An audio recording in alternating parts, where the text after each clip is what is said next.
clip কেটে આપણે ચાલુ কর মানে কেটে આપણે চালু কর দর্শকটা ভাই চিনে রাখেন সাইডে বাইরা হ্যাঁ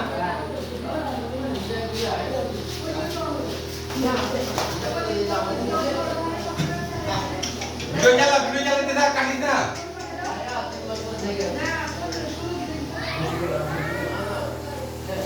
যাকে চালাতে এদিক থেকে গেল এদিক থেকে গেল পুরোটা লো যাও ওই সামনে পড়ো বাবা সামনে ধরো এই বয়ে গেছে ভালো আছে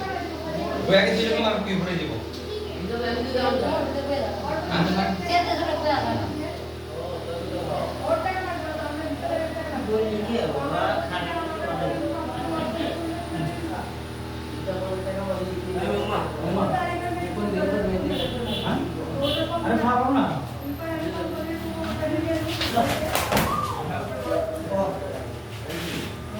যাকে এদিকে লো ওই দিকে লো না লই তো পুরো একটু ঘুরে ঘুরে দিতে হইতো বেটা তুই তো বেটা আদারি না আকে লো না ভাই দাদা আকে লো আলে এটা কাটা বড় চালু কর এটা কেটে বড় চালু কর